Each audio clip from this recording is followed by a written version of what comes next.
अस्सलाम वालेकुम जी दोस्तों, उम्मीद आप सब खैरियत से होंगे। आज हमने क्वेश्चन पढ़ना है जिसमें हमने पढ़ना है thermostatic function and feedback mechanism.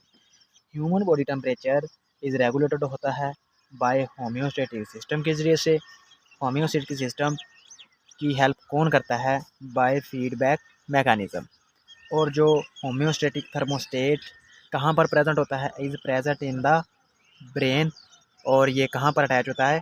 Hypothalamus के अंदर।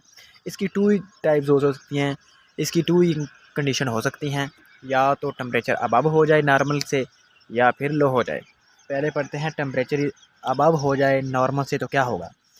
If temperature is above than normal, अगर जो टेम्परेचर है वो ज़्यादा हो जाए दैन नॉर्मल से, तो जो क्या करते हैं थर्मोरिसेप्टर्स क्या करते हैं, thermoreceptor in the skin send signal to the thalamus, hypothalamus को सिग्नल सेंड करते हैं and other parts of nervous system के ज़रिए से।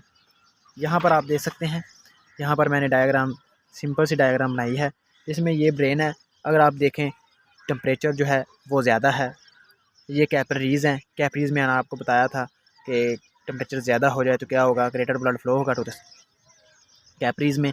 ये स्किन है, ठीक है। इसमें क्या करता है, आगे क्या होता है, हाइपोथैलेमस सेंड सिग्नल, जो हाइपोथैलेमस होता है सेंड सिग्नल करता है टू सिस्टम को to increase blood flow to capillaries for cooling करने के लिए क्या करता है, ब्लड फ्लो करता है टू कैपिलरीज में, such as activate sweat gland. इनके स्वेट ग्लैंड उसमें प्रेजेंट होते हैं। ये ब्रेन है, ये कैपिलरीज हैं, इसमें ग्रेटर ब्लड फ्लो होगा। ये स्किन है, ठीक है। जैसे ही बॉडी टेम्परेचर अबव होगा तो ये क्या करेगा, ये सेंड सिग्नल करेगा कहाँ, कैपिलरीज में, और इसमें ग्रेटर ब्लड फ्लो करेगा कैपिलरीज के अंदर, ठीक है। और ये स्किन के ज़रिए जब मैसेज जाएगा तो ये क्या करेगा, बॉडी टेम्परेचर जो है वो लो कर देगा। और इसके ज़रिए से ये जो homeostatic function and feedback mechanism, जिससे ये हमारा बॉडी टेम्परेचर नॉर्मल हो जाता है। आगे है टेम्परेचर इज़ बिलो नॉर्मल हो जाए तो क्या होगा। इन कूल टेम्परेचर में बिलो 30 सेंटीग्रेड कूल रिसेप्टर जो होते हैं, सेंड इम्पल्सेस करते हैं टू हाइपोथैलेमस को, हाइपोथैलेमस के पास जाते हैं to inhibit heat loss mechanism, heat loss को बचाने के लिए, एंड एक्टिवेट कंजर्वेशन मैकेनिज्म, और एक्टिवेट कर देते हैं कंजर्वेशन मैकेनिज्म, ठीक है। ये आप देख ले,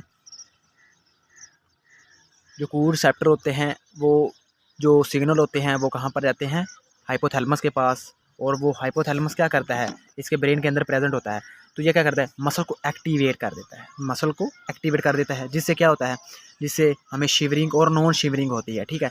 और इसी के ज़रिए जब शिवरिंग और नॉन शिवरिंग होती है तो टेम्परेचर जो हमारा होता है वो हाई हो जाता है। ये देखो, ये टेम्परेचर हाई होता है तो ये जो मैकेनिज़्म होता है ये दोबारा फिर ऐसे ही चलता जाता है। देख लेते हैं, this includes construction of superficial blood vessel. इससे क्या हो जाता है, जो हमारी कैपिलरीज हैं वो कंस्ट्रक्ट हो जाती हैं, ब्लड फ्लो ही नहीं कर पाता। तो स्टिमुलेटिंग शिवरिंग, इससे हमने हीट लॉस को बचाना है। सर्दियों में हमने हीट को लॉस होने से बचाना है, ठीक है ना। शिवरिंग और नॉन शिवरिंग हो या नॉन शिवरिंग मैकेनिज़्म हो, ये दोनों मैकेनिज़्म एक्टिवेट हो जाते हैं।